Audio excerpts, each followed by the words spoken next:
तो यार हम लोगों ने लास्ट वीडियो में अपनी 235 तक का एमसीक्यूज़ कवर करे थे। आज हम लोग थोड़ा इससे आगे बढ़ते हैं, क्योंकि अगर हम लोग ऐसे ही फिर बहुत देर लगाएंगे बार बार एक ही चीज़ को रिपीट करने में, तो टाइम लग जाएगा। तो जिसने मेरी लास्ट वाली वीडियो नहीं देखी है, आप लोग देख लेना ज़रूर, क्योंकि मैंने एमसीक्यू के साथ जो फैक्ट इसने दे रखे हैं वो विद फैक्ट हर एक चीज़ पढ़ा रखी है उसमें। ये हमारी मॉडर्न हिस्ट्री के एमसीक्यूज़ चल रहे हैं जो लास्ट ईयर उत्तराखंड के हर एक पेपर में आए हुए हैं, ठीक है। और मैं इस बुक से पढ़ा रहा हूँ, आप लोगों को पता ही है। ये है मेरे पास यूथ कंपटीशन टाइम्स की। तो आज हम शुरू करते हैं 235 के बाद से, ठीक है।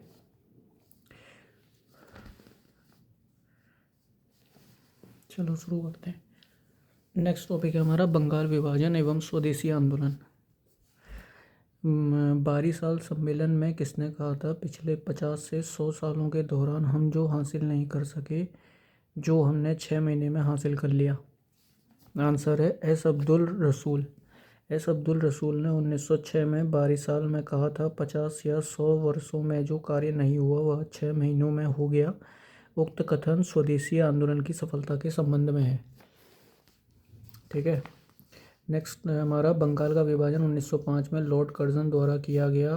किस वर्ष यह विभाजन रद्द किया गया। सर इसका डी फैक्ट पढ़ लेते हैं। 19 जुलाई 1905 ईस्वी को लॉर्ड कर्जन ने भारतीय स्वतंत्रता आंदोलन को कमज़ोर करने और हिंदू मुस्लिम एकता को कमज़ोर करने के लिए बंगाल प्रांत को 2 भागों में विभाजित करने की घोषणा की।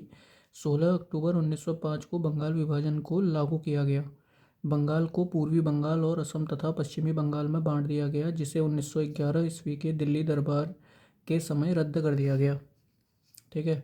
6 बार क्वेश्चन पूछा गया है। लास्ट हमारा यूकेपीएससी प्री 2024 में ही पूछा गया है। बंगाल का विभाजन 1905 में लॉर्ड कर्जन द्वारा किया गया। देखो पहला तो फैक्ट हमारा, भाई डिक्टो क्वेश्चन तो आएगा नहीं, हर एक क्वेश्चन में भी फैक्ट है। देखो बंगाल का विभाजन कब हुआ, 1905 में। किसने करा, लॉर्ड कर्जन ने। किस वर्ष यह विभाजन रद्द किया गया, 1911 में, ठीक है।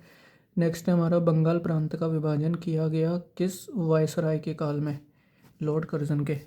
अभी पढ़ा था हमने ऊपर, लॉर्ड कर्जन ने 1905 में करा था। बंगाल प्रांत का विभाजन किया गया किस वायसराय के काल में, लॉर्ड कर्जन के। राष्ट्र चेतना के तीव्र प्रसार से अंग्रेज सरकार अत्यधिक चिंतित थी। फलस्वरूप तत्कालीन वायसराय लॉर्ड कर्जन ने देशभक्ति के उफनते सैलाब को रोकने के लिए राष्ट्रीय गतिविधियों के केंद्र बंगाल को जुलाई 1905 में 2 प्रांतों पश्चिमी बंगाल बिहार उड़ीसा सहित और पूर्वी बंगाल असम सहित में विभाजन करने की घोषणा की। 16 अक्टूबर 1905 के दिन विभाजन लागू हुआ था। ध्यातव्य है कि ब्रिटिश सम्राट जॉर्ज पंचम के दिल्ली दरबार 1911 में बंगाल विभाजन को वापस लिया गया, 1912 में लागू हुआ था, ठीक है। बंगाल प्रांत का विभाजन किया गया किस वायसराय के काल में, लॉर्ड कर्जन के काल में, ठीक है, ध्यान रखना। नेक्स्ट हमारा बंगाल का विभाजन जब हुआ वह वर्ष था 1905, अभी बढ़ा था। वर्धा में सत्याग्रह आश्रम को किसने स्थापित किया, जमनालाल बजाज ने। महात्मा गांधी ने 1915 ईस्वी में अहमदाबाद शहर के बाहरी हिस्से में साबरमती नदी के किनारे सत्याग्रह आश्रम की स्थापना की थी। महात्मा गांधी ने 1915 ईस्वी में अहमदाबाद शहर के बाहरी हिस्से में साबरमती नदी के किनारे सत्याग्रह आश्रम की स्थापना की, जो बाद में साबरमती आश्रम के नाम से प्रसिद्ध हुआ। और जमनालाल बजाज ने गांधी सेवा संघ व वर्धा में सत्याग्रह आश्रम की स्थापना की, ठीक है। वंदे मातरम किस भारतीय राष्ट्रीय आंदोलन का शीर्ष गीत बना, स्वदेशी आंदोलन। वंदे मातरम स्वदेशी आंदोलन का शीर्ष गीत बना था। 16 अक्टूबर 1905 को अधिकाधिक रूप से बंगाल विभाजन लागू हुआ। इसकी घोषणा से ऐसा प्रबल राजनीतिक तूफान उठा जिसने विभिन्न विचारधाराओं वाले लोगों और राजनीतिक नेताओं को एक मंच पर खड़ा कर दिया। 7 अगस्त 1905 को कलकत्ता के टाउन हॉल में एक ऐतिहासिक बैठक में स्वदेशी आंदोलन की विधिवत घोषणा की गई। रातों रात ही वंदे मातरम संपूर्ण देश का राष्ट्रगान बन गया था। वंदे मातरम किस भारतीय राष्ट्रीय आंदोलन का शीर्ष गीत बना, स्वदेशी आंदोलन का। किस वर्ष भारत की राजधानी कलकत्ता से दिल्ली स्थानांतरण की गई, 1912। दिसंबर 1911 के प्रारंभ में ब्रिटिश सम्राट जॉर्ज पंचम और सी क्या है, डी होगा है, साम्राज्ञी का भारत आगमन हुआ। 12 दिसंबर 1911 को दिल्ली में एक भव्य राज्याभिषेक दरबार का आयोजन किया गया। इसी दरबार में ब्रिटिश भारत की राजधानी को कलकत्ता से दिल्ली स्थानांतरित करने की घोषणा की गई तथा 23 दिसंबर 1912 को राजधानी का स्थानांतरण कलकत्ता से दिल्ली हो गया था। 23 दिसंबर को, पूरी डेट भी याद रखना, 23 दिसंबर को कलकत्ता से दिल्ली आ गई थी हमारी राजधानी। ठीक है। भारतीयों के विरोध के कारण बंगाल को फिर से कब एकीकृत किया गया? 1911। ब्रिटिश सत्ता ने भारतीय राष्ट्रीय आंदोलन को कमजोर करने के लिए एक सुनियोजित रणनीति के तहत 19 जुलाई 1905 बंगाल विभाजन की घोषणा की। 16 अक्टूबर 1905 को बंगाल विभाजन की योजना लागू की गई। किसने करी थी? लॉर्ड कर्जन ने। उस समय भारत का गवर्नर जनरल लॉर्ड कर्जन था। विभाजन के दिन पूरे बंगाल में शोक दिवस मनाया गया। बनारस कांग्रेस अधिवेशन 1905 की अध्यक्षता करते हुए गोखले ने इसे एक निर्मम भूल बताया। विभाजन की प्रतिक्रिया से संपूर्ण भारत में स्वदेशी आंदोलन चलाया गया। आंदोलन से प्रभावित होकर अंग्रेजी हुकूमत ने 1911 में विभाजन को रद्द कर दिया। उस समय वायसराय लॉर्ड हार्डिंग थे। चलो, एक हमने यहाँ पर जो चीज़ मिस कर दी, देखो एक फैक्ट हमें यहाँ से मिल गया। 1905 में तो लॉर्ड कर्जन ने बंगाल विभाजन का वो करा था। ठीक है। 1911 में जब विभाजन को रद्द करा गया तो उस समय कौन वायसराय था? Lord Hardinge. यहाँ पर लिख लो, इसमें तो नीचे तो दिया है इसने, यहाँ पर कर लेते हैं इसको, लॉर्ड हार्डिंग। ठीक है। उसके बाद आते हैं हम लोग निम्न में कौन 1925 में केंद्रीय लेजिस्लेटिव असेंबली का राष्ट्रीय नेता चुना गया? निम्न में से कौन 1925 में केंद्रीय लेजिस्लेटिव असेंबली का राष्ट्रीय नेता चुना गया? विट्ठल भाई पटेल। वर्ष 1925 में केंद्रीय लेजिस्लेटिव असेंबली, केंद्रीय विधानमंडल का राष्ट्रीय नेता अध्यक्ष विट्ठल भाई पटेल को चुना जाना स्वराज्यों की एक महत्वपूर्ण उपलब्धि थी। निम्न में स्वराज पार्टी के सदस्य कौन कौन थे? मोतीलाल नेहरू। दिए गए विकल्पों में से मोतीलाल नेहरू स्वराज पार्टी के सदस्य थे। स्वराज पार्टी की स्थापना वर्ष 1923 ईस्वी में CR दास, चित्तरंजन दास तथा मोतीलाल नेहरू ने मिलकर की थी। श्रीनिवास अयंगर तथा NC केलकर स्वराज दल के अन्य प्रमुख नेता थे। ठीक है। मुस्लिम लीग एवं होम रूल लीग आंदोलन। पाकिस्तान शब्द का जन्मदाता कौन था? चौधरी रहमत अली। कैम्ब्रिज विश्वविद्यालय के छात्र चौधरी रहमत अली ने सर्वप्रथम पाकिस्तान शब्द का विचार दिया था। मोहम्मद असलम खां इनके सहयोगी थे। 1933 में चौधरी रहमत अली और उनके मित्रों ने एक पैम्पलेट निकाला जिसका शीर्षक था नाउ और नेवर और वी लिव और पेरिस फॉर एवर। में पहली बार पाकिस्तान नाम के एक मुस्लिम मुल्क का जिक्र किया गया था। अच्छा, पाकिस्तान शब्द का जन्मदाता कौन था? चौधरी रहमत अली। 1933 में कैम्ब्रिज में पहली बार पाकिस्तान शब्द का प्रयोग किसने किया? चौधरी रहमत अली। ये तो अभी पढ़ा है। मुस्लिम लीग ने सीधी कार्यवाही दिवस कब मनाया? 16 अगस्त 1946 को। मुस्लिम लीग ने वायसराय के अंतरिम सरकार के गठन के फैसले को अस्वीकार करते हुए स्वतंत्र एवं प्रभुता संपन्न पाकिस्तान की मांग की। मुस्लिम लीग ने 16 अगस्त 1946 को सीधी कार्यवाही दिवस मनाया। इस दौरान आतंक का माहौल फैलाकर यह प्रदर्शित करना था कि हिंदू और मुसलमान एक साथ नहीं रह सकते। ठीक है। अप्रैल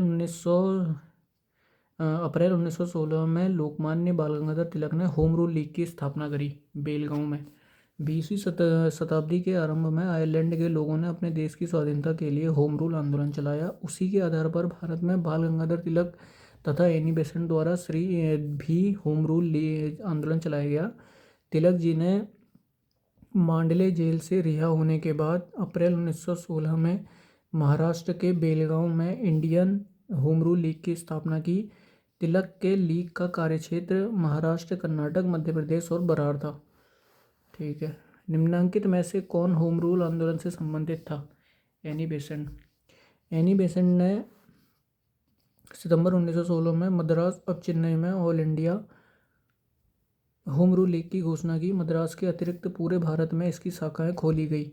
बेसेंट की लीग में अरुणडेल के अलावा BM वाडिया एवं CP रामास्वामी अय्यर ने भी महत्वपूर्ण भूमिका निभाई।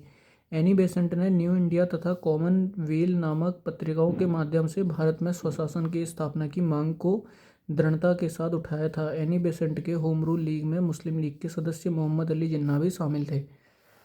ठीक है, निम्नलिखित में से कौन सा मुस्लिम लीग का नेता एनी बेसेंट के होम रूल लीग में शामिल हुआ? सी, मोहम्मद अली जिन्ना ऊपर पढ़ा था अभी हमने, ये है। एनी बेसेंट के होम रूल लीग में मुस्लिम लीग के सदस्य मोहम्मद अली जिन्ना भी शामिल थे। ठीक हो गया।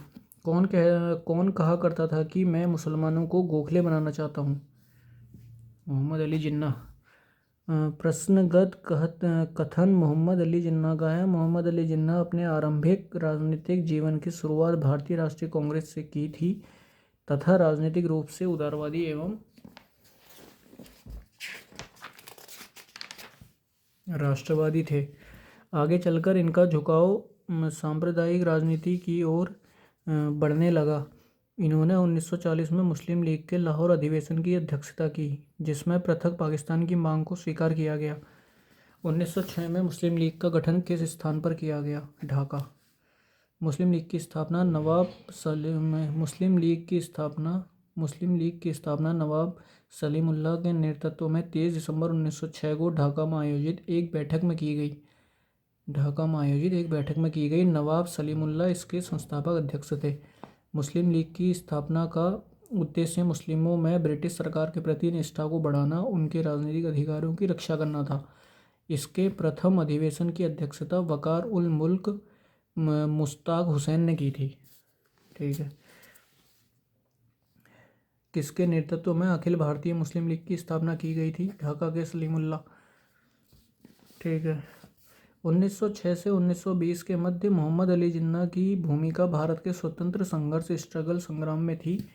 राष्ट्रवादी एवं धर्मनिरपेक्ष मुस्लिम लीग के प्रमुख नेता तथा पाकिस्तान के निर्माता मोहम्मद अली जिन्ना ने 1906 से 1920 के मध्य भारत के स्वतंत्रता संघर्ष में एक राष्ट्रवादी एवं धर्मनिरपेक्ष राजनेता की भूमिका निभाई। इन्होंने ही असहयोग आंदोलन तथा खिलाफत आंदोलन को अलग अलग रखने की बात गांधी जी से की, परंतु बाद के वर्षों में मोहम्मद अली जिन्ना राष्ट्रीय आंदोलन से अलग हो गए तथा द्विराष्ट्रीय भारत और पाकिस्तान सिद्धांत के हिमायती हो गए।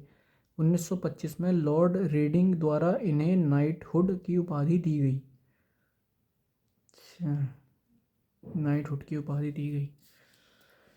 ठीक है, तिलक तथा एनी बेसेंट द्वारा बनाए गए होम रूल लीग को एक में मिला दिया गया था 1918 में। तिलक तथा एनी बेसेंट द्वारा बनाए गए होम रूल लीग को 1918 में एक में मिला दिया गया था। श्रीमती एनी बेसेंट तथा लोकमान्य तिलक का नाम होम रूल लीग से जुड़ा है।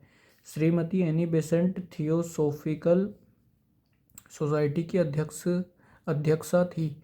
उन्होंने 2 समाचार पत्रों का प्रकाशन शुरू किया। वे होम रूल आंदोलन के मध्य से अंग्रेजी शासन के विरुद्ध असंतोष को वैधानिक सीमाओं तथा सीमित रखना चाहती थी। तिलक ने बेलगांव प्रांतीय सम्मेलन के अवसर पर होम रूल लीग की स्थापना की। उसका उद्देश्य अंग्रेजी साम्राज्य में रहते हुए संवैधानिक साधनों से स्वशासन प्राप्त करना था। 20 अगस्त 1917 को मॉन्टेग्यू चेम्सफोर्ड घोषणा के बाद एनी बेसेंट ने होम रूल आंदोलन समाप्त कर दिया। तिलक तथा एनी बेसेंट द्वारा बनाए गए होम रूल लीग को एक में मिला दिया गया था 1918 में। ठीक है, मुस्लिम लीग ने भारत के विभाजन की मांग का प्रस्ताव अपने किस अधिवेशन में किया था? लाहौर में। मुस्लिम लीग की स्थापना वर्ष 1906 में ढाका के नवाब वकार उल मुल्क के प्रयासों से आगा खां द्वारा की गई। उस वक्त भारत का गवर्नर जनरल लॉर्ड मिंटो 1905 से 10 था। लीग का संविधान 1907 में कराची में स्वीकार किया गया और इसके तहत अमृतसर 1908 में इसका प्रथम अधिवेशन आयोजित किया गया। आगा खां को इसका प्रथम अध्यक्ष बनाया गया। 24 मार्च 1940 को मुस्लिम लीग के लाहौर अधिवेशन में अध्यक्षता करते हुए मोहम्मद अली जिन्ना ने भारत से अलग मुस्लिम राष्ट्र पाकिस्तान की मांग की। अच्छा, मुस्लिम लीग ने किस कारण संविधान सभा का बहिष्कार किया?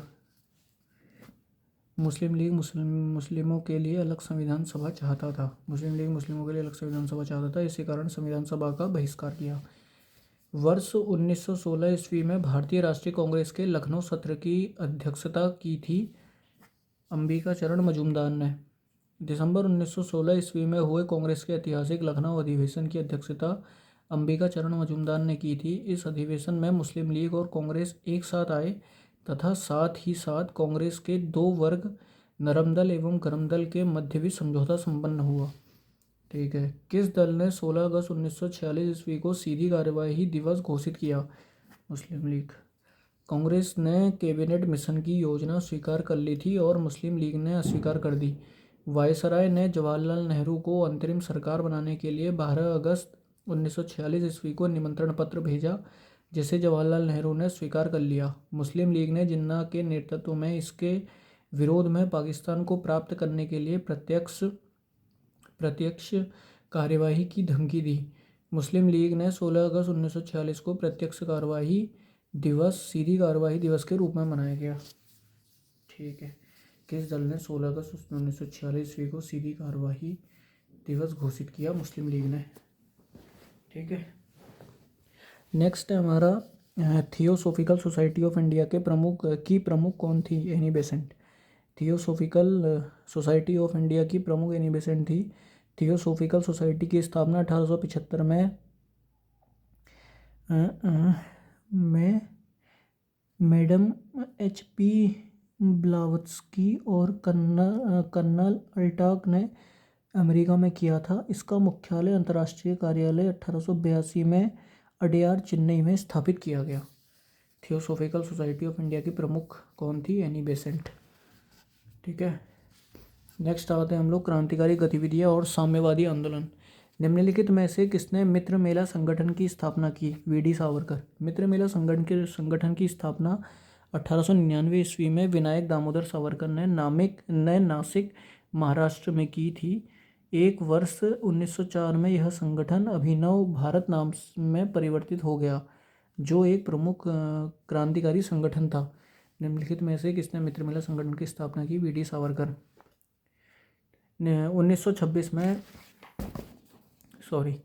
1926 में पंजाब नौजवान भारत सभा की स्थापना में किसने महत्वपूर्ण भूमिका निभाई एवं उसके प्रमुख सचिव कौन थे? भगत सिंह। पंजाब नौजवान सभा की स्थापना वर्ष 1926 ईस्वी में भगत सिंह व उनके अन्य साथियों ने किया था। इसके पहले सचिव भी भगत सिंह को ही बनाया गया था। अच्छा। 1926 में पंजाब नौजवान भारत सभा की स्थापना किसने महत्वपूर्ण भूमिका निभाई और उनके प्रमुख सचिव बने? भगत सिंह। ठीक है। 1930 में चटगांव विद्रोह का नेतृत्व किसने किया? सूर्यसेन। वर्ष 1930 में हुए चटगांव विद्रोह का नेतृत्व सूर्यसेन ने किया था। इन्हें मास्टर दा के नाम से भी जाना जाता है। ठीक है। निम्नलिखित में से सुमेलित युग्म का चयन कीजिए। गणेश दामोदर सावरकर, अभिनव भारत समाज। सही सुमेलन। ठीक है। मतलब ये गलत है सारे, एक सही है बस। सरदार Ajit Singh Bharat Mata society, GS Arundale theosophical society, Bhupendra Nath Dutt Anushilan समिति।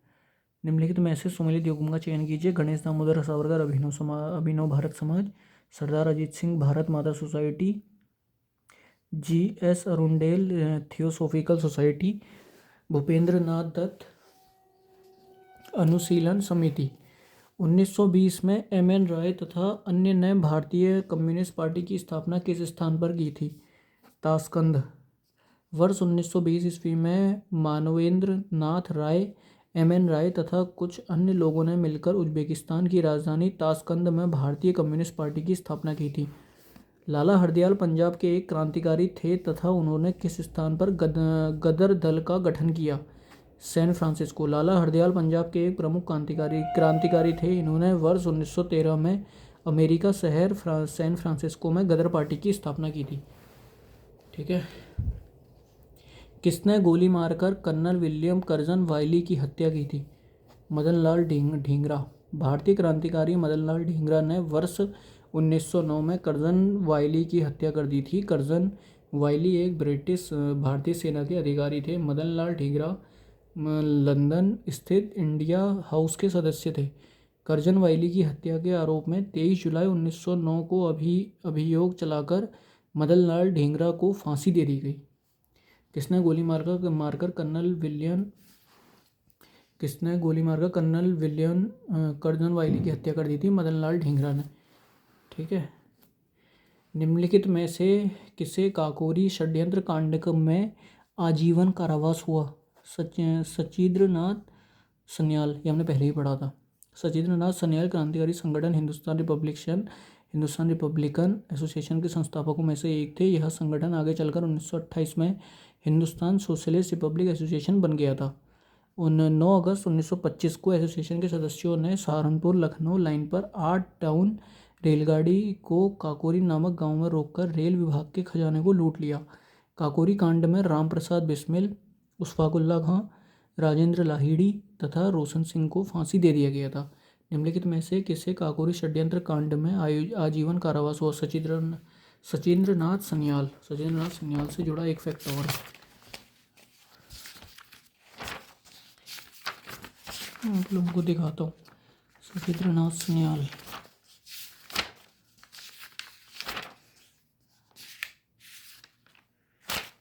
कहीं पढ़ा है वो हमने? ये है पुस्तक बंदी जीवन के लेखक कौन थे? सचिंद्रनाथ सन्याल, याद रखना। स्वतंत्रता सेनानी सचिंद्रनाथ सन्याल ने बंदी जीवन नामक पुस्तक लिखी। यह एक आत्मकथात्मक विवरण थी। पुस्तक बंदी जीवन के लेखक कौन थे? सचिंद्रनाथ सन्याल। ठीक है।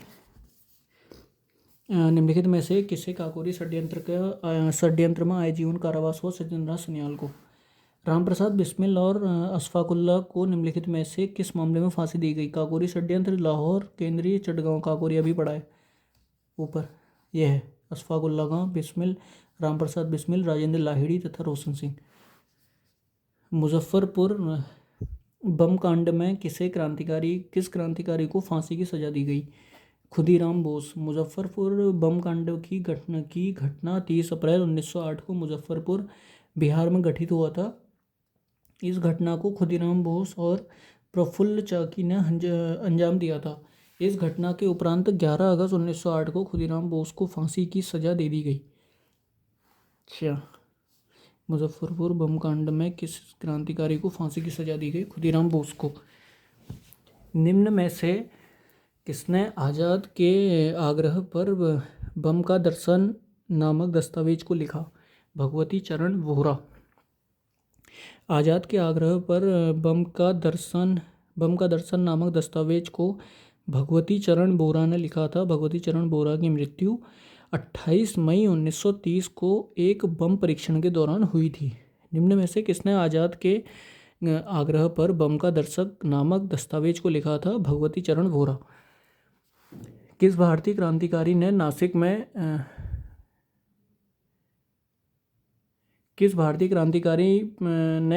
में अभिनव भारत नामक संगठन की स्थापना की थी? वी.डी. सावरकर।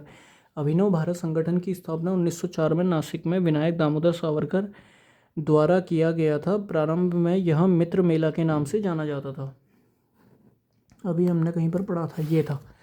निम्नलिखित में से किसने मित्र मेला संगठन की स्थापना की थी? वी.डी. सावरकर। और किस भारतीय क्रांतिकारी ने नासिक में अभिनव भारत नामक संगठन की स्थापना की? वी.डी. सावरकर ने। ठीक है।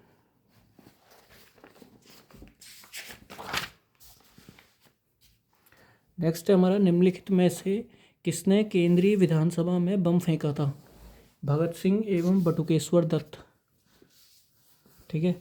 भगत सिंह और बटुकेश्वर दत्त ने मिलकर 8 अप्रैल 1929 को दिल्ली स्थित केंद्रीय विधानसभा में ब्रिटिश तानाशाही के विरुद्ध में बम फेंका था। इस बम को फेंकने का मुख्य उद्देश्य ब्रिटिश सरकार का ध्यान भारत की समस्याओं से अवगत कराना था। इस घटना से किसी को हानि नहीं पहुंचाना था। भारतीय स्वतंत्रता आंदोलन के संदर्भ में कोमागाटा मारू क्या था? जापानी जहाज। कोमागाटा मारू की घटना कोमागाटा मारू नामक एक जापानी स्टीमर के बारे में है जो वर्ष 1914 में हांगकांग से वैंकूवर, ब्रिटिश कोलंबिया, कनाडा तथा शंघाई चीन से होते हुए योकोहामा पहुंचाना था, जिसमें ब्रिटिश भारत के पंजाब से 376 यात्री सवार थे। ठीक है।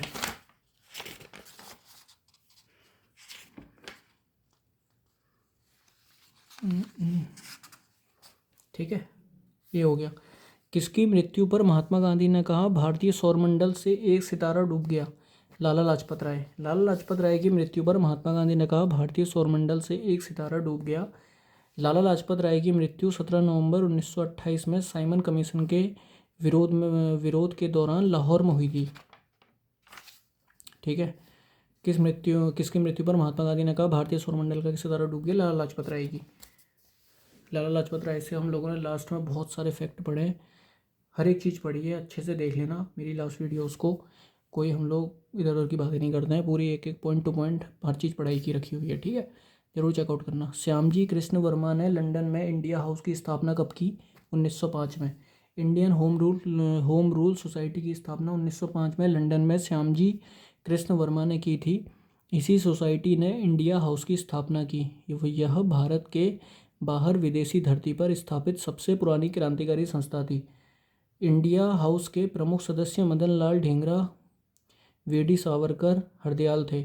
इसी सोसाइटी के सदस्य मदन लाल ढींगरा ने 1 जुलाई 1909 को भारत सचिव के राजनीतिक सलाहकार कर्जन वाइली की गोली मारकर हत्या कर दी थी। ठीक है। गदर पार्टी का गठन किस वर्ष किया गया था? 1913। गदर पार्टी की स्थापना 1 नवंबर 1913 ईस्वी को अमेरिका के सैन फ्रांसिस्को नगर में हुई। लाला हरदयाल इसके संस्थापक थे, जबकि इस पार्टी के अध्यक्ष सोहन सिंह भागना थे। इस पार्टी के अन्य प्रमुख नेता रास बिहारी बोस, रामचंद्र, मैडम भिगाजी कामा, भाई परमानंद, राजा महेंद्र प्रताप आदि थे। इन्होंने गदर पत्रिका का प्रकाशन भी किया। गदर पार्टी का गठन किस वर्ष किया गया था? 1913 में। ठीक है। युगांतर आश्रम का मुख्यालय कहाँ स्थित था? San Francisco. गदर पार्टी का मुख्यालय युगांतर आश्रम सैन फ्रांसिस्को में स्थापित किया गया था। इस आश्रम का अपना प्रेस और एक साप्ताहिक समाचार पत्र गदर था, जो उर्दू, पंजाबी, हिंदी और अन्य भारतीय भाषाओं प्रकाशित होता था।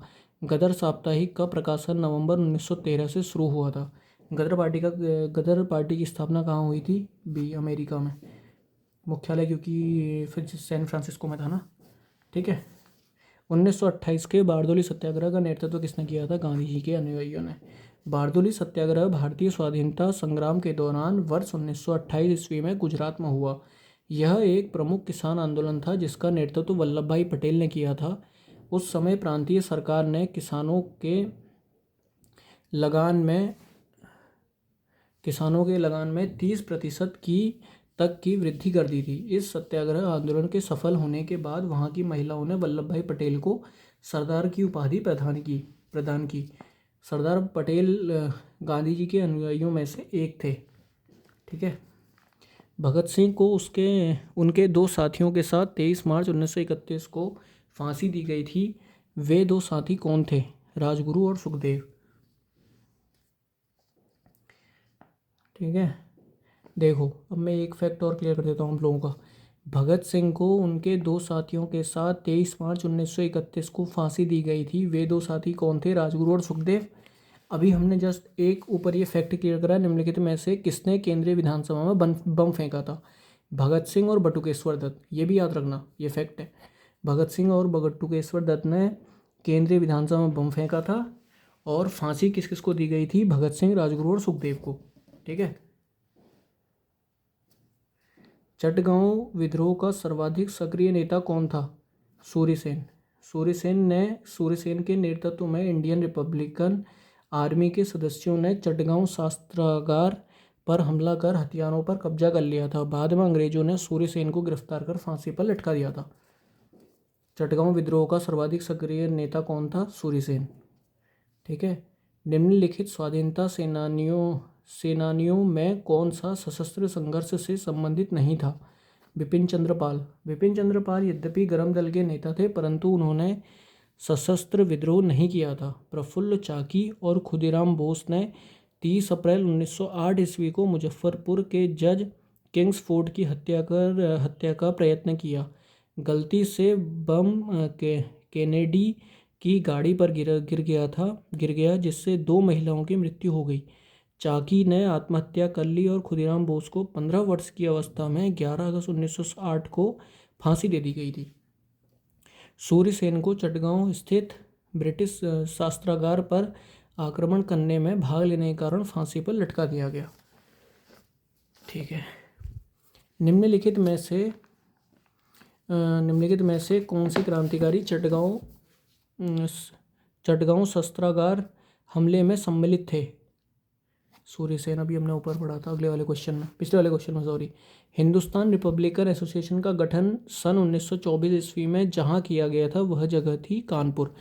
देश में उचित ढंग से क्रांति का संचालन करने हेतु अक्टूबर 1924 ईस्वी में युवा क्रांतिकारियों ने कानपुर में एक सम्मेलन बुलाया तथा हिंदुस्तान रिपब्लिकन एसोसिएशन नामक क्रांतिकारी गठन की स्थापना की। इसके संस्थापक सदस्य थे चंद्रशेखर आजाद, सचिंद्र नाथ सन्याल, राम प्रसाद बिस्मिल तथा जोगेश चंद्र चटर्जी। ठीक है। 1930 के पेशावर कांड के साथ किसका नाम संबंधित था? चंद्र सिंह गढ़वाली। सीमांत गांधी के नाम से विख्यात खान अब्दुल गफ्फार खां के नेतृत्व में उत्तर पश्चिम सीमा प्रांत में 20 अप्रैल 1930 को सविनय अवज्ञा आंदोलन शुरू हुआ तथा 23 अप्रैल 1930 को पेशावर में प्रदर्शन और सत्याग्रह करने की योजना बनी। अंग्रेजी सरकार पठानों के इस आंदोलन को रोकने के लिए कटिबद्ध थी। उसने वहां गढ़वाल राइफल्स की यूनिट 2/18 को तैनात करने का निर्णय लिया। 23 अप्रैल 1930 को पेशावर में किस्सा खानी बाजार में पुलिस चौकी के सामने शाही बाग में हजारों पठान जमा हुए। उनके बीच राष्ट्रीय ध्वज लहरा रहा था। ब्रिटिश कप्तान के प्रदर्शनकारियों को तितर बितर हो जाने के लिए कहा, लेकिन इसका प्रदर्शनकारियों पर कोई प्रभाव नहीं पड़ा। इस पर वह आवेश में चिल्लाया, गढ़वाली 3 राउंड्स फायर, लेकिन गढ़वाल राइफल्स के सिपाहियों ने ऐसा करने से मना कर दिया। इन टुकड़ी के नायक चंद्र सिंह गढ़वाली थे। अच्छा, गढ़वाली 3 राउंड्स फायर इन पे करने के लिए। ठीक है। कमांडर की अवज्ञा की जुर्म में इन्हें गिरफ्तार कर लिया गया। बैरिस्टर मुकुंदी लाल ने इनका मुकदमा लड़ा और इन्हें मौत के स्थान पर आजीवन कारावास की सजा हुई। ठीक है। 1930 के पेशावर कांड के साथ किसका नाम संबंधित है? चंद्र सिंह गढ़वाली। ठीक है। उधम सिंह ने लंदन में मारा सर माइकल ओ डायर को। पंजाब के क्रांतिकारी नेता उधम सिंह ने जलियांवाला बाग हत्याकांड 13 अप्रैल 1919 को का बदला लेने के लिए निर्दोष व्यक्तियों पर गोली चलाने का आदेश देने वाले निरीक्षक कप्तान माइकल ओ डायर की लंदन में मार्च 1940 में हत्या कर दी थी, जिसके लिए उन्हें गिरफ्तार करके 31 जुलाई 1940 को पेंटोविल जेल में इंग्लैंड मृत्युदंड दिया गया। ठीक है। उधम सिंह ने लंदन में मारा सर माइकल डायर को। मुजफ्फर अहमद, S.A. डांगे, शौकत उस्मानी तथा नलिनी गुप्ता किस षड्यंत्र के लिए कैद किए गए थे? कानपुर बोल्शेविक षड्यंत्र कांड। फैक्ट वगैरह है। 1924 में जिस समय इंग्लैंड में लेबर पार्टी की सरकार थी, उस समय 4 कम्युनिस्ट नेताओं S.A. डांगे, शौकत उस्मानी, मुजफ्फर अहमद एवं नलिनी गुप्ता पर कानपुर षड्यंत्र के सिलसिले में मुकदमा चलाया गया। इन चारों नेताओं को 4 वर्ष की सजा सुनाई गई। ठीक है। हिंदुस्तान सोशलिस्ट रिपब्लिकन आर्मी की स्थापना कब हुई? 1928 को। भगत सिंह और सुखदेव ने चंद्रशेखर आजाद के नेतृत्व में सितंबर 1928 में दिल्ली के फिरोज शाह कोटला मैदान में एक बैठक कर हिंदुस्तान सोशलिस्ट रिपब्लिक आर्मी का गठन किया।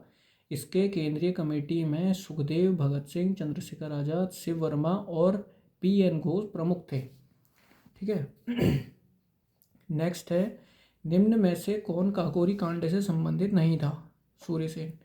सूर्य सेन काकोरी कांड से संबंधित नहीं थे। 9 अगस्त 1925 को लखनऊ के पास अवस्थित काकोरी रेलवे स्टेशन के पास रामप्रसाद बिस्मिल, राजेंद्र लाहिड़ी, अशफाकुल्लाह, रोशन सिंह आदि क्रांतिकारियों द्वारा सरकारी खजाने की लूट की गई, जिससे इसे काकोरी कांड कहते हैं। सूर्य सेन ने चटगांव विद्रोह का सफल नेतृत्व किया तथा उन्होंने इंडियन रिपब्लिकन आर्मी की स्थापना की तथा अंत में 12 जनवरी 1934 को मेदिनीपुर जेल में फांसी दे दी गई। ठीक है। एक मिनट, एक चीज़ देख रहा हूँ। ठीक है। नेक्स्ट है हमारा 1908 में 6 वर्ष की कारावास की सजा स्वतंत्रता संग्राम के किस उग्रवादी नेता को दे दी गई थी? बाल गंगाधर तिलक। बाल गंगाधर तिलक ने महाराष्ट्र में गर्मपंथी आंदोलनों का नेतृत्व किया। तिलक ने मराठा अंग्रेजी और केसरी मराठा जैसे पत्रिका का संपादन किया, जिससे प्रभावित होकर चापेकर बंधुओं ने पुणे के प्लेग ऑफिसर रेंड की हत्या कर दी। परिणामतः अंग्रेज सरकार ने प्रतिक्रियावादी व क्रांतिकारी लेखन के कारण 1908 में तिलक को 6 वर्षों के लिए मांडले बर्मा जेल भेज दिया गया। 1908 में 6 वर्ष की कारावास की सजा स्वतंत्रता संग्राम के किस उग्रवादी नेता को दी गई थी? बाल गंगाधर तिलक को। नेक्स्ट है हमारा भगत सिंह, सुखदेव और राजगुरु को किस बात में फांसी की सजा सुनाई गई थी? लाहौर षड्यंत्र। भारतीय क्रांतिकारी आंदोलन के द्वितीय चरण में भगत सिंह, सुखदेव और राजगुरु को लाहौर षड्यंत्र केस में वादी बनाकर अदालत में पेश किया गया, जिसमें उन्हें फांसी की सजा सुनाई गई और 23 मार्च 1931 को फांसी दे दी गई थी। ठीक है। भारतीय स्वतंत्रता संघर्ष के दौरान निम्न में से किन की गिरफ्तारी के विरोध में काफ़ी संख्या में निहत्थे लोग अमृतसर में जलियांवाला बाग में 13 अप्रैल 1919 को इकट्ठा हुए थे? तुक्का लगा सकते हैं क्या हम? पहला है मदन मोहन मालवीय और मोहम्मद अली जिन्ना, महात्मा गांधी और अबुल कलाम आज़ाद, डॉक्टर सैफुद्दीन किचलू और डॉक्टर सत्यपाल, स्वामी श्रद्धानंद और मजरूल हक। सी, डॉक्टर सैफुद्दीन किचलू और डॉक्टर सत्यपाल। ठीक है। फैक्ट क्या है? गांधी जी तथा कुछ अन्य नेताओं के पंजाब प्रवेश पर प्रतिबंध लगे होने के कारण वहां की जनता में बड़ा आक्रोश व्याप्त था। यह आक्रोश उस समय अधिक बढ़ गया जब पंजाब के दो लोकप्रिय नेता डॉक्टर सत्यपाल एवं डॉक्टर सैफुद्दीन किचलू को अमृतसर के डिप्टी कमिश्नर ने बिना किसी कारण के गिरफ्तार कर लिया। इसके विरोध में 13 अप्रैल 1919 को वैसाखी के दिन अमृतसर के जलियांवाला बाग में एक सभा का आयोजन हुआ। जनरल डायर ने सभा को अवैधानिक घोषित करते हुए बिना किसी पूर्व चेतावनी के निहत्थी भीड़ पर गोली चलाने का आदेश दिया, जिसमें सरकारी आंकड़ों के अनुसार 379 व्यक्ति मारे गए। इस हत्याकांड से क्षुब्ध होकर रविंद्रनाथ टैगोर ने अपनी सर की उपाधि वापस कर दी। पंजाब में मार्शल लॉ लागू कर दिया गया। अच्छा, ठीक है। अभिनव भारत की स्थापना किसने की? B D Savarkar. अभिनव भारत समिति की स्थापना विनायक दामोदर सावरकर तथा गणेश दामोदर सावरकर द्वारा 1904 ईस्वी में नासिक में की गई थी। ठीक है। भगत सिंह ने निम्न में से किसकी स्थापना की? भगत सिंह ने निम्न में से किसकी स्थापना की? नौजवान सभा। नौजवान सभा भगत सिंह, छबीलदास, यशपाल। ब्रह्म समाज की Raja Ram Mohan Roy. Home rule league की Annie Besant. Home rule league की एनी बेसेंट। ब्रह्म समाज की राजा राम मोहन रॉय। नौजवान सभा भगत सिंह, छबीलदास और यशपाल, 3 जिन्होंने। ठीक है। जलियांवाला बाग हत्याकांड। जलियांवाला बाग नरसंहार के समय वायसराय कौन था? Lord Chelmsford. जलियांवाला बाग नरसंहार 1919 में हुआ था। उस समय भारत का वायसराय लॉर्ड चेम्सफोर्ड 1916 से 21 था। भारत सरकार अधिनियम कब लागू हुआ? 1919। Rowlatt act 1919। जलियांवाला बाग हत्याकांड 1919। 3 है 1919 में। फैक्ट है, देखो स्टार लगा रखे हैं बुलेट पॉइंट से। ठीक है, याद रखना। भारत सरकार अधिनियम 1919, रॉलेट एक्ट 1919, जलियांवाला बाग हत्याकांड 1919। जलियांवाला बाग कत्लेआम किस शहर में हुआ था? अमृतसर। ठीक है। निम्न में से किसके द्वारा जलियांवाला कांड के विरोध में सर की उपाधि वापस कर दी गई थी? रविन्द्रनाथ टैगोर। भी पढ़ा था ऊपर। जलियांवाला बाग कांड 13 अप्रैल 1919 की घटना है, जिसमें माइकल ओ डायर ने निहत्थी भीड़ पर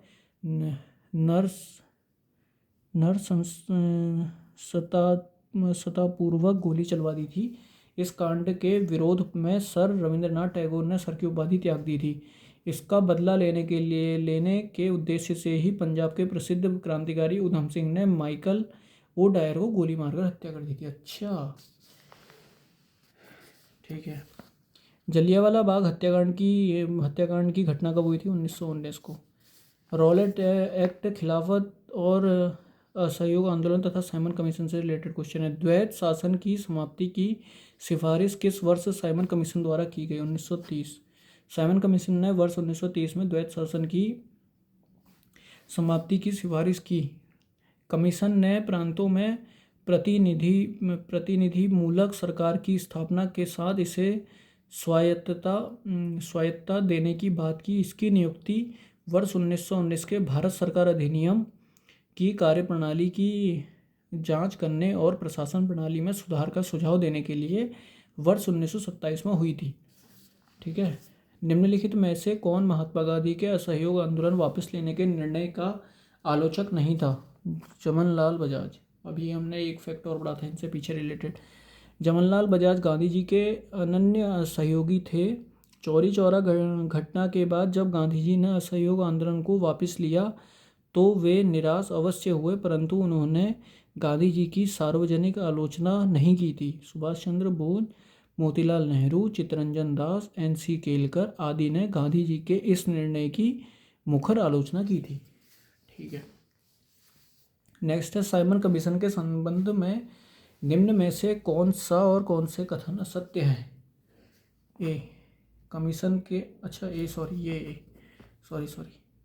असत्य कह रहा है ना। कौन सा कथन असत्य है? ये पहला और तीसरा है इसके हिसाब से। पहला और तीसरा। कमीशन में 5 सदस्य थे, असत्य है। लिबरल फेडरेशन ने कमीशन का समर्थन किया, ये भी असत्य है। फैक्ट क्या कह रहा है? साइमन कमीशन में सदस्यों की संख्या 7 थी, 7, जिसे साइमन आयोग का 7 ब्रिटिश सांसदों का समूह कहा जाता है। इसका गठन 8 नवंबर 1927 में हुआ।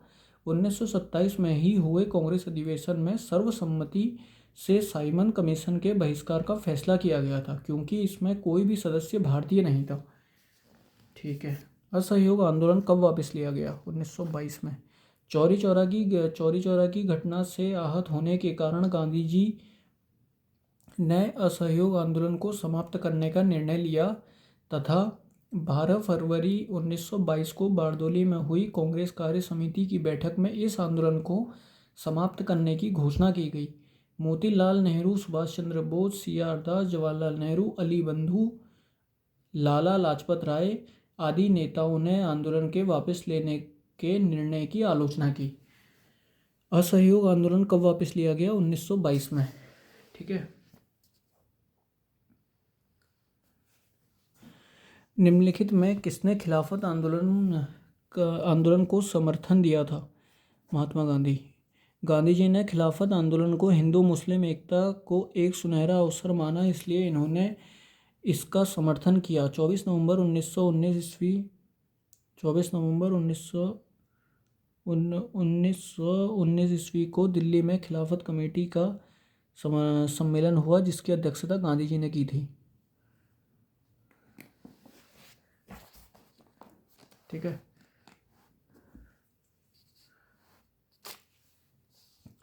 नेक्स्ट है हमारा, निम्न कथनों पर विचार कीजिए। कथन ए, गांधी जी ने फरवरी 1922 में असहयोग आंदोलन वापस ले लिया। 1922 में असहयोग आंदोलन वापस ले लिया। बी आंसर है इसका। हाँ, ए एवं आर दोनों सही हैं, और आर ए का सही विवेचना है। ठीक है। गांधी जी ने फरवरी 1922 को 22 में असहयोग आंदोलन वापस ले लिया। ठीक है कह रहा है। चौरी चौरा में हुई हिंसा उनके निर्णय की कारक थी। सही है कह रहा है। फैक्ट क्या कहता है? फैक्ट कह रहा है, अगस्त 1920 को महात्मा गांधी ने असहयोग आंदोलन की शुरुआत की थी। आंदोलन की शुरुआत एक दुखद घटना से हुई, क्योंकि इसी दिन बम्बई में बाल गंगाधर तिलक का निधन हो गया।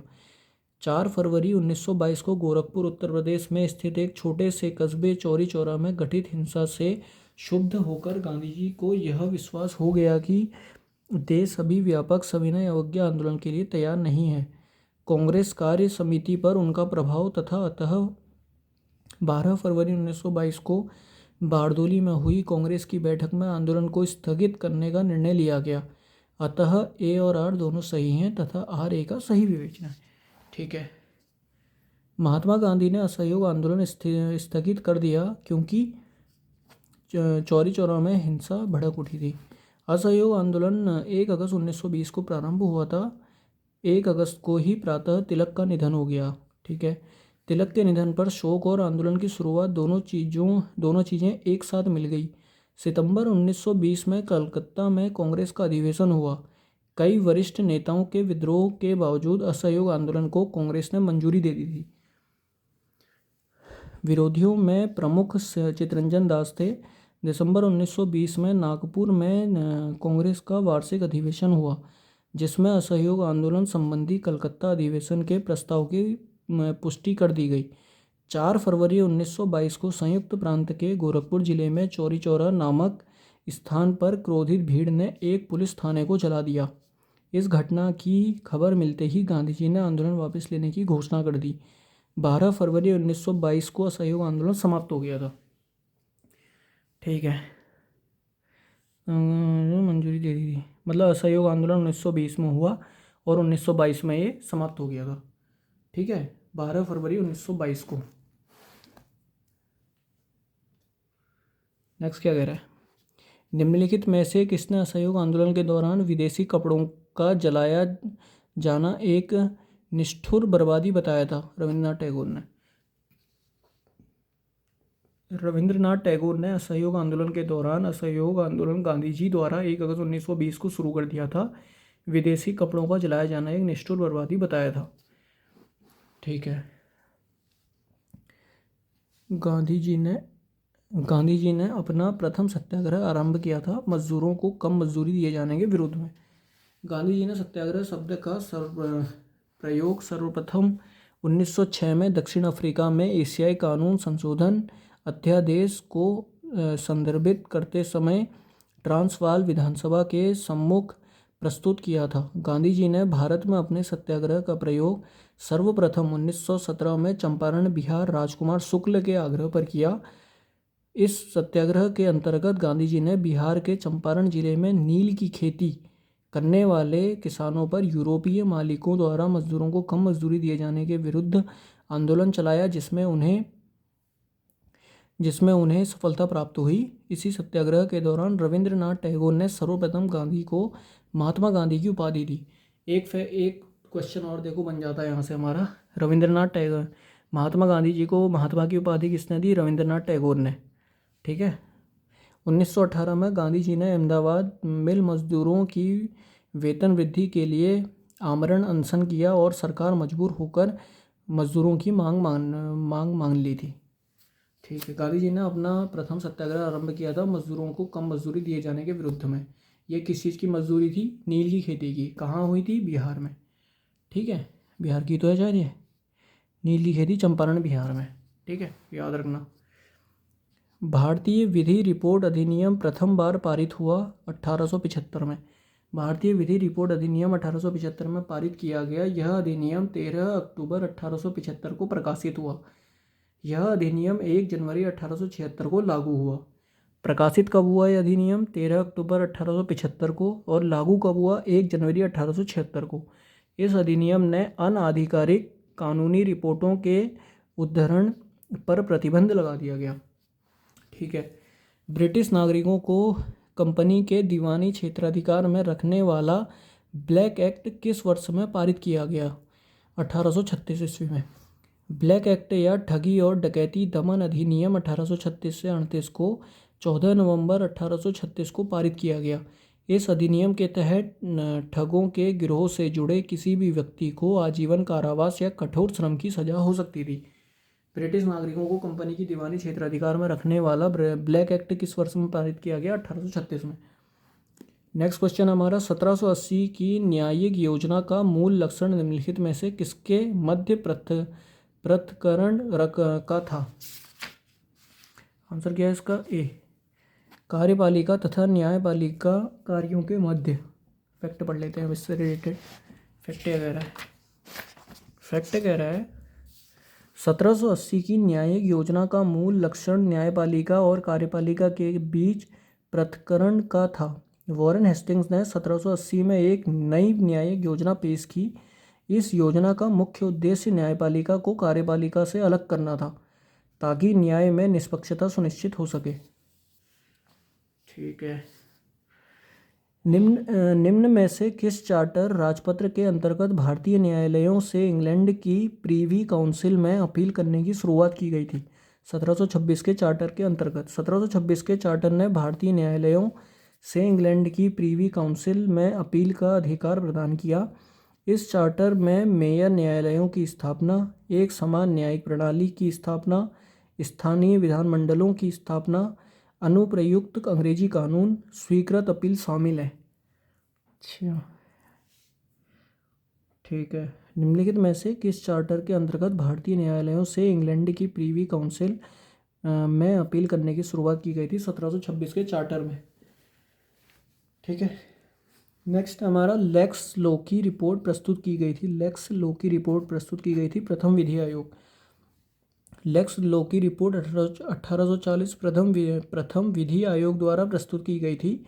स्वतंत्र भारत का प्रथम विधि आयोग वर्ष 1955 में भारत के तत्कालीन अटॉर्नी जनरल MC शीतल वार्ड की अध्यक्षता में गठित किया गया।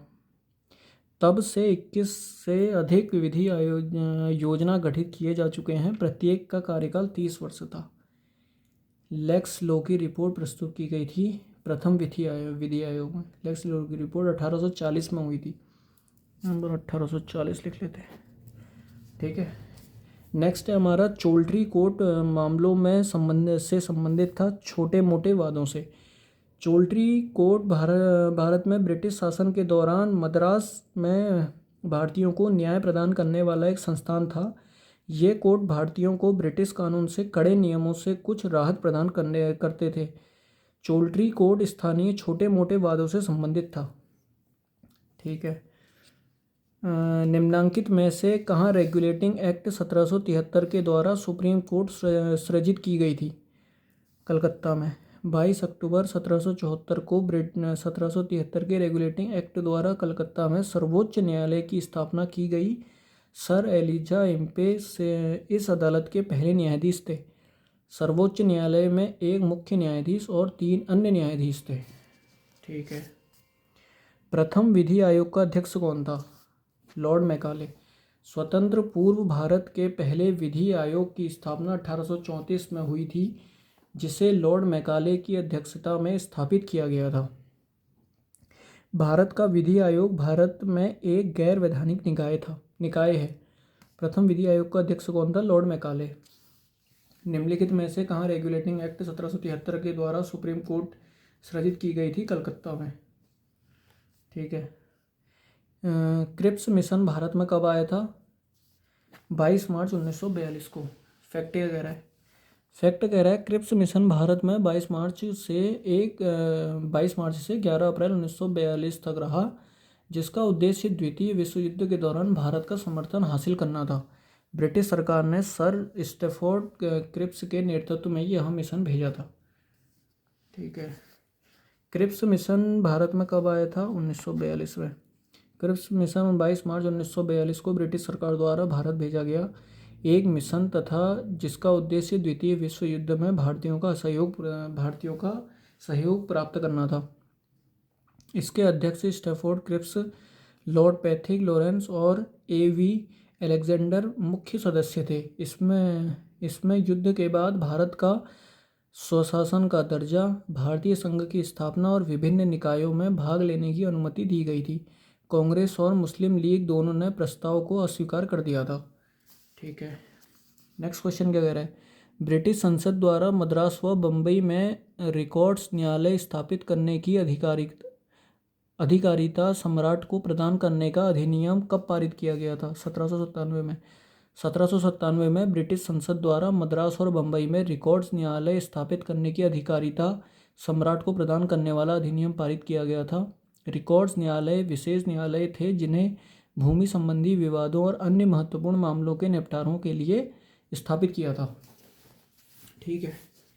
क्वेश्चन क्या कह रहा है? ब्रिटिश संसद द्वारा मद्रास व बम्बई के रिकॉर्ड्स न्यायालय स्थापित करने की अधिकारिता सम्राट को प्रदान करने वाला अधिनियम कब पारित किया गया? 1797 में। नेक्स्ट क्वेश्चन क्या कह रहा है? 1853 का अधिनियम प्रांतीय क्या कह रहा है? ये कौन सा युग में सुमेलित है? सिर्फ बी वाला। 1861 का अधिनियम पोर्टफोलियो व्यवस्था। 1861 के अधिनियम द्वारा वायसराय कैनिंग ने सर्वप्रथम पोर्टफोलियो व्यवस्था की शुरुआत की थी। ये वीडियो 2023 का क्वेश्चन है। 1861 का अधिनियम पोर्टफोलियो व्यवस्था। किस चार्टर द्वारा प्रत्येक प्रेसिडेंसी नगर में म्यूनिसिपल कॉरपोरेशन की स्थापना की थी? 1774 का चार्टर एक्ट। वर्ष 1774 में रेगुलेटिंग एक्ट द्वारा प्रत्येक प्रेसिडेंसी नगर कलकत्ता, मद्रास और बॉम्बे में म्यूनिसिपल कॉरपोरेशन की स्थापना की गई थी। इस अधिनियम ने भारत में एक केंद्रीकृत प्रशासन की नींव रखी और सभी प्रेसिडेंसी को बंगाल के गवर्नर जनरल के अधीन कर दिया था। किस चार्टर द्वारा प्रत्येक प्रेसिडेंसी नगर में म्यूनिसिपल कांग्रेस की स्थापना की गई थी? 1774 के चार्टर एक्ट में। ठीक है। कलकत्ता में किस वर्ष उच्चतम न्यायालय स्थापित हुआ? 1774 में। रेगुलेटिंग एक्ट 1773 के तहत कलकत्ता के फोर्ट विलियम में स्थित सर्वोच्च न्यायालय की स्थापना 1774 में की गई थी। इसने कलकत्ता के मेयर कोर्ट की जगह ली। यह 1774 से 1862 तक ब्रिटिश भारत का सर्वोच्च न्यायालय था। ठीक है भाई। नेक्स्ट क्या कह रहा है? प्रेसिडेंसी नगरों में न्याय प्रशासन के लिए सिविल एवं आपराधिक न्यायालयों की स्थापना निम्नलिखित में से किसके द्वारा स्थापित की गई? 1726 के चार्टर एक्ट द्वारा। 1726 का चार्टर भारत में ब्रिटिश शासन के दौरान न्याय व्यवस्था के विकास में एक महत्वपूर्ण मील का पत्थर था। डॉक्टर MP जैन अपनी पुस्तक outline of India legal and constitutional history में इस पर चर्चा की है। ठीक है। प्रेसिडेंसी नगरों में न्याय प्रशासन के लिए सिविल एवं आपराधिक न्यायालयों की स्थापना निम्नलिखित में से किसके द्वारा स्थापित की गई? 1726 के चार्टर एक्ट द्वारा। ठीक है। 1772 की न्यायिक सुधार योजना के सदर निजामत अदालत में एक भारतीय जज नियुक्त होता था जिसे कहते थे मुफ्ती की अदालत। अच्छा। मुफ्ती की अदालत एक औपचारिक न्यायिक संस्था नहीं बल्कि यह एक ऐसी व्यवस्था थी जिसमें मुस्लिम धर्मशास्त्र के जानकार इस्लामी कानून शरीयत से संबंधित मामलों में लोगों को सलाह देते थे। 1772 की न्यायिक सुधार योजना के सदर निजामत अदालत में एक भारतीय जज नियुक्त होता था जिसे कहते थे मुफ्ती की अदालत। ठीक है। नेक्स्ट क्वेश्चन क्या कह रहा है? निम्नलिखित पर विचार करते हुए सही उत्तर चुनिए।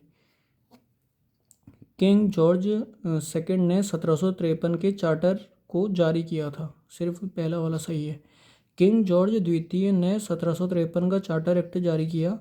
यह चार्टर एक शाही फरमान था जिसके माध्यम से ब्रिटिश राजा ने ईस्ट इंडिया कंपनी को भारत में व्यापार करने का अधिकार दिया था। 1757 में प्लासी का युद्ध हुआ जिसमें कंपनी ने बंगाल के नवाब को हराया। देखो 1757 में प्लासी का युद्ध हुआ। अब हमने इससे पहले एक क्वेश्चन पढ़ा था बक्सर का युद्ध कब हुआ था? 1764 में। ठीक है, याद रखना, ऐसी डेटों को याद रखो, ये क्वेश्चन आते हैं टकराते हैं क्योंकि आया है वाला क्वेश्चन भी उत्तराखंड के पेपर में। ठीक है, 1757 में प्लासी का युद्ध हुआ था। अभी फिलहाल क्वेश्चन क्या कह रहा है? किंग जॉर्ज द्वितीय ने 1753 में चार्टर एक्ट को जारी किया था। ठीक है, नेक्स्ट क्वेश्चन क्या है? 1726 के चार्टर के अधीन प्रत्येक प्रेसिडेंसी शहर में एक कॉरपोरेशन की व्यवस्था की गई, एक मेयर और 9 एल्डरमैन से गठित। 1726 के चार्टर के अधीन मद्रास, बम्बई और कोलकाता के प्रेसिडेंसी नगरों में एक एक नगर निगम की स्थापना की गई। प्रत्येक नगर निगम में एक मेयर तथा 9 एल्डरमैन होते थे। मतलब जो हमारे ये नगर निगम हैं ये 1726 के चार्टर एक्ट के दौरान के हैं। ठीक है, याद रखना, 1726 के चार्टर एक्ट के दौरान के अधीन प्रत्येक प्रेसिडेंसी शहर में एक मेयर और 9 एल्डरमैन से गठित एक वो होती है, जो भी हमारी नगर निकाय प्रणाली होती है उसमें एक मेयर होता है और 9 एल्डरमैन होते हैं। और ये कौन से एक्ट के तहत हुआ था? Charter act. ये कब हुआ था? 1726 में। ठीक है, नेक्स्ट क्वेश्चन क्या कह रहा है? भारतीयों को किस चार्टर द्वारा प्रीवी काउंसिल में अपील करने का अधिकार प्रदान किया गया? 1726 का चार्टर।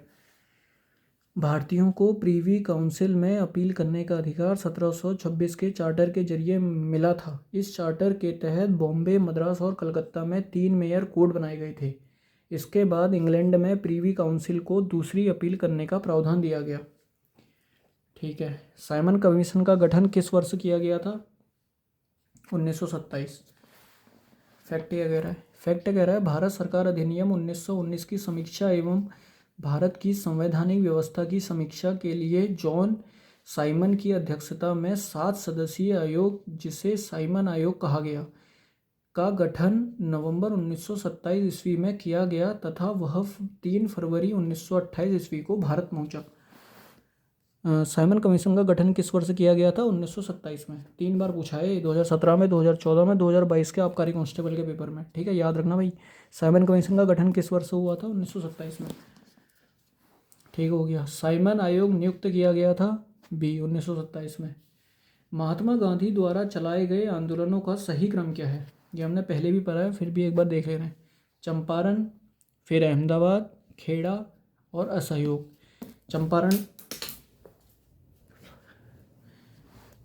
चंपारण सत्याग्रह कब हुआ था? अप्रैल 1917 में। अहमदाबाद मिल आंदोलन कब हुआ था? फरवरी से मार्च 1918 में। खेड़ा आंदोलन कब हुआ था? मार्च 1918 में। असहयोग आंदोलन कब हुआ था? 1 अगस्त 1920 में। याद रखने वाली चीज़ क्या है? और एक ही साल में 2 आंदोलन करे थे महात्मा गांधी, 2 आंदोलन हुए थे महात्मा गांधी जी के। एक अहमदाबाद का मेला आंदोलन, एक खेड़ा आंदोलन। दोनों 1918 में हुए थे। अहमदाबाद का मेला आंदोलन कब से कब तक चला था? फरवरी से मार्च 1918 तक चला था। और खेड़ा आंदोलन मार्च 1918 में।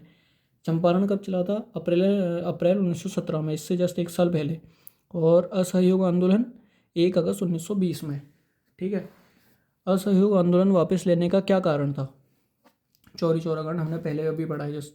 4 फरवरी 1922 को उत्तर प्रदेश के गोरखपुर में हुई हिंसक झड़प के बाद आंदोलनकारियों द्वारा चौरी चौरा थाना को जला दिया गया, जिसमें कई पुलिसकर्मी मारे गए। इस घटना को चौरी चौरा कांड कहा जाता है।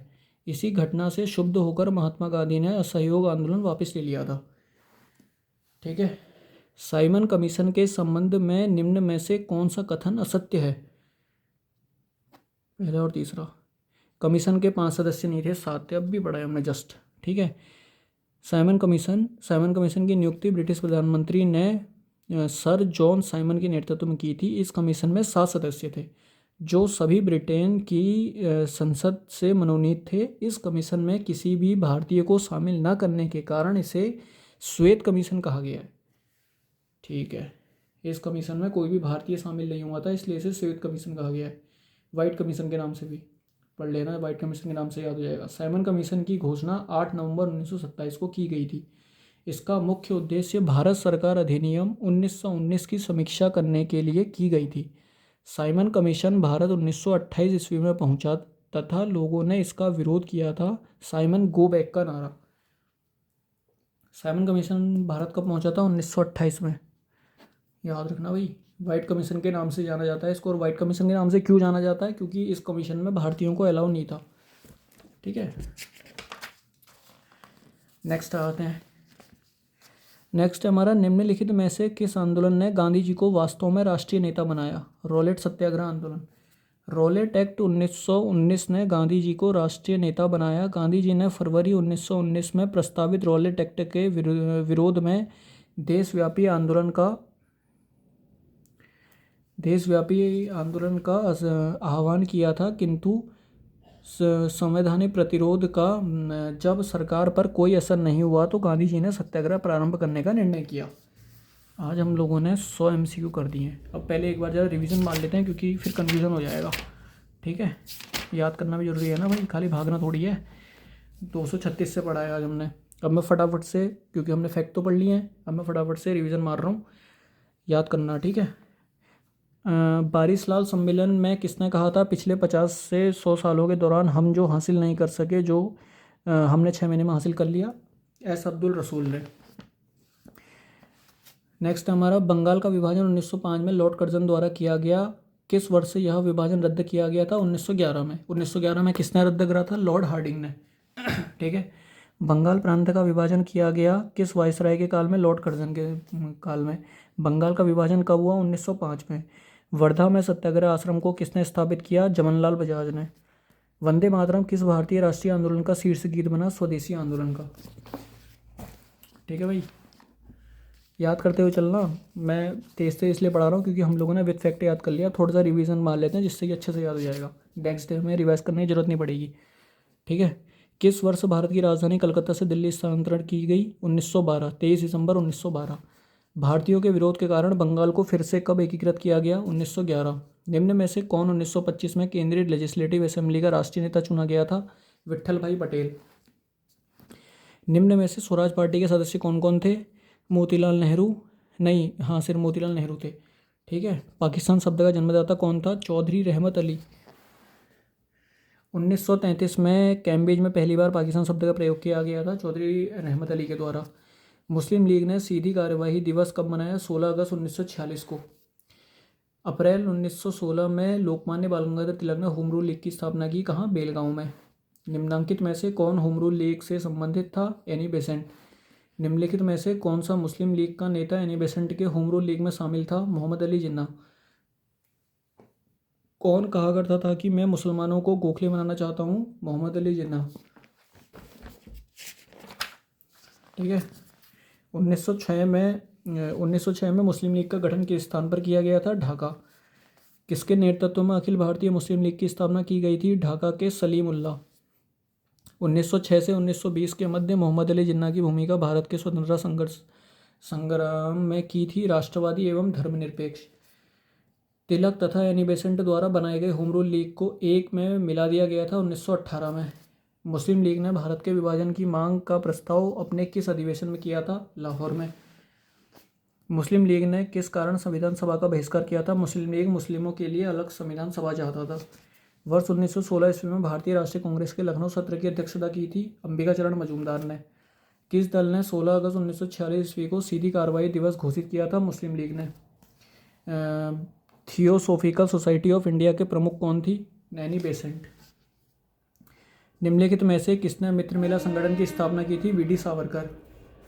1926 में नौजवान भारत सभा की स्थापना में किसने महत्वपूर्ण भूमिका निभाई एवं उसके प्रथम सचिव कौन थे? भगत सिंह। 1930 में चटगांव विद्रोह का नेतृत्व किसने किया था? सूरीसेन ने। निम्नलिखित में से सुमेलित युग में चयन कीजिए। गणेश दामोदर सावरकर, अभिनव भारत समाज, सरदार अजीत सिंह, भारत माता सोसाइटी। ठीक है। GS Arundale, theosophical society, Bhupendra Nath Dutt, Anushilan Samiti. ठीक है। 1920 में MN रॉय तथा अन्य ने भारतीय कम्युनिस्ट पार्टी की स्थापना किस स्थान पर की थी? ताशकंद। लाला हरदयाल पंजाब के एक क्रांतिकारी थे तथा उन्होंने किस स्थान पर गदर दल का गठन किया था? सैन फ्रांसिस्को में। किसने गोली मारकर कर्नल विलियम कर्जन की हत्या कर दी थी? मदन लाल ढींगरा ने। निम्नलिखित में से किसे काकोरी षड्यंत्र में आजीवन कारावास हुआ था? सचिंद्रनाथ सन्याल को। राम प्रसाद बिस्मिल और अशफाकुल्लाह को निम्नलिखित में से किस मामले में फांसी दी गई? काकोरी षड्यंत्र में। मुजफ्फरपुर बम कांड में किस क्रांतिकारी को फांसी की सजा दी गई? खुदीराम बोस को। निम्न में से किसने आज़ाद के आग्रह पर बम का दर्शन नामक दस्तावेज को लिखा? भगवती चरण वोहरा ने। किस भारतीय क्रांतिकारी ने नासिक में अभिनव भारत नामक संगठन की स्थापना की? वीडी सावरकर ने। ठीक है। निम्नलिखित में से किसने केंद्रीय विधानसभा में बम फेंका था? भगत सिंह व बटुकेश्वर दत्त ने। भारतीय स्वतंत्रता आंदोलन के संदर्भ में कोमगाता मारू क्या था? जापानी जहाज। किसकी मृत्यु पर महात्मा गांधी ने कहा भारतीय सौरमंडल से एक सितारा डूब चुका है? लाला लाजपत राय। लाला लाजपत राय को क्या कहते हैं? The grand old man of India. और लाला लाजपत राय के बारे में एक फैक्ट और है, मैंने आपको लास्ट क्वेश्चन में पढ़ाया था। इनको इंडियन पॉलिटिक्स का पितामह भी कहा जाता है और ग्रैंड ओल्ड मैन के नाम से भी जाना जाता है। और महात्मा गांधी ने जब ये मरे थे तब क्या कहा था? भारतीय सौरमंडल से एक सितारा गायब हो गया है। ठीक है। श्यामजी कृष्ण वर्मा ने लंदन में इंडिया हाउस की स्थापना कब की थी? 1905 में। गदर पार्टी का गठन किस वर्ष हुआ था? 1913 में। युगांतर आश्रम का मुख्यालय कहाँ स्थित है? सैन फ्रांसिस्को में। गदर पार्टी की स्थापना कहाँ हुई? अमेरिका के सैन फ्रांसिस्को में भी पढ़ाया था। 1928 के बारदोली सत्याग्रह का नेतृत्व किसने किया था? गांधी जी के अनुयायियों ने। गांधी जी के अनुयायियों में एक सबसे उनके कौन थे? महिलाओं के मेरे ख्याल में यहाँ पे सरदार वल्लभ भाई पटेल थे शायद। प्रमुख किसान आंदोलन, हाँ वही थे। ठीक है। भगत सिंह को उनके दो साथियों के साथ 23 मार्च 1931 को फांसी दी गई थी। वे दो साथी कौन थे? राजगुरु और सुखदेव। राजगुरु सुखदेव भगत सिंह को फांसी दी थी और भगत सिंह और बटुकेश्वर दत्त ने केंद्र में बम फेंका था, केंद्र की विधानसभा में। ठीक है, ये मैंने अभी पढ़ाया था। चटगांव विद्रोह का सर्वाधिक सक्रिय नेता कौन था? सूर्यसेन। निम्नलिखित स्वाधीनता सेनानियों में कौन सा सशस्त्र संघर्ष से संबंधित नहीं था? विपिन चंद्र पाल। नेक्स्ट क्या है? नेक्स्ट है, निम्नलिखित में से कौन से क्रांतिकारी चटगांव सशस्त्रकार हमले में सम्मिलित थे? सूर्यसेन। हिंदुस्तान रिपब्लिकन एसोसिएशन का गठन सन 1924 ईस्वी में जहाँ किया गया था वह जगह थी कानपुर। 1930 के पेशावर कांड के साथ किसका नाम संबंधित है? चंद्र सिंह गढ़वाली। उधम सिंह ने लंदन में मारा सर माइकल ओडायर को, अभी हमने पढ़ा था क्यों मारा, ठीक है। मुजफ्फर अहमद, S.A. डांगे, शौकत उस्मानी तथा नलिनी गुप्ता किस षड्यंत्र के लिए कैद किए गए थे? कानपुर बोल्शेविक षड्यंत्र कांड, ठीक है। हिंदुस्तान सोशलिस्ट रिपब्लिकन आर्मी की स्थापना कब हुई थी? 1928 को। निम्न में से कौन काकोरी कांड से संबंधित नहीं था? सूर्यसेन। 1908 में 6 वर्ष की कारावास की सजा स्वतंत्रता संग्राम के किस उग्रवादी नेता को दी गई थी? बाल गंगाधर तिलक को।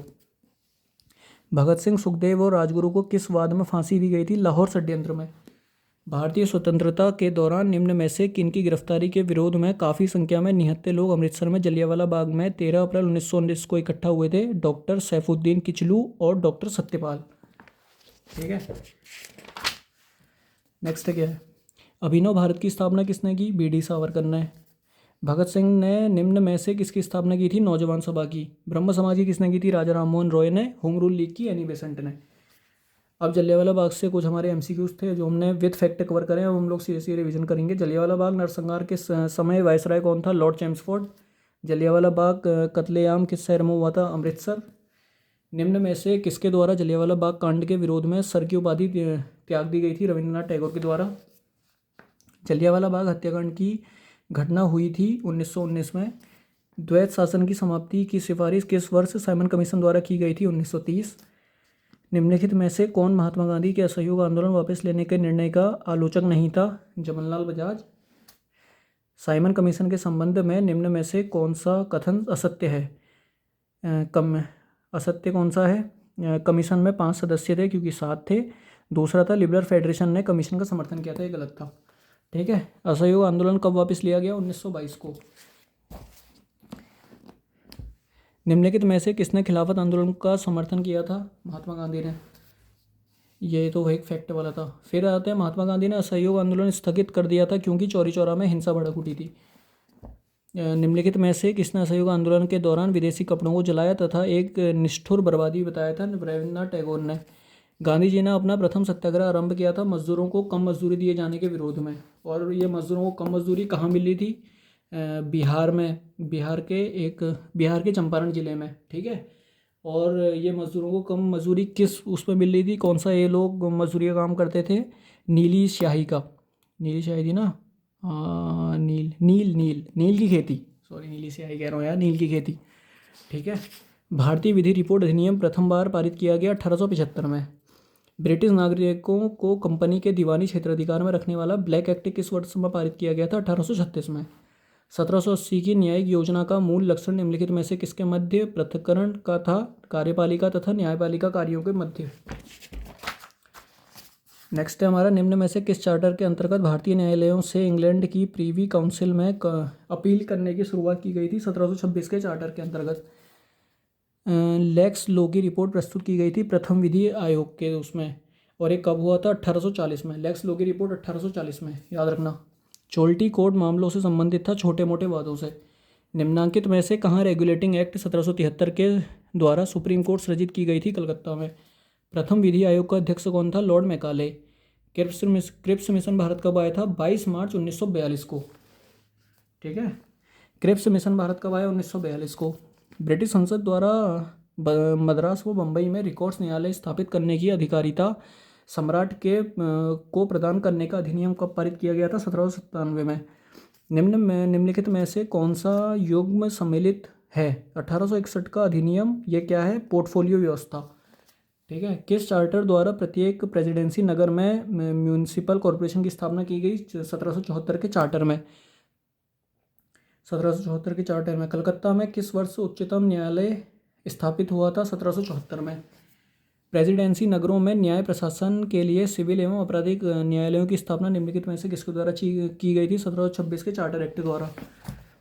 नेक्स्ट है 1772 की न्यायिक सुधार योजना के सदर निजामत अदालत में एक भारतीय जज नियुक्त होता था जिसे कहते थे मुफ्ती की अदालत। ठीक है, निम्नलिखित पर विचार करते हुए सही उत्तर का चयन कीजिए। किंग जॉर्ज द्वितीय ने 1753 के चार्टर एक्ट को जारी किया था, बिल्कुल सही था। 1726 के चार्टर के अधीन प्रत्येक प्रेसिडेंसी शहर में एक कॉरपोरेशन की व्यवस्था की गई थी जिसमें एक मेयर और 9 एल्डरमैन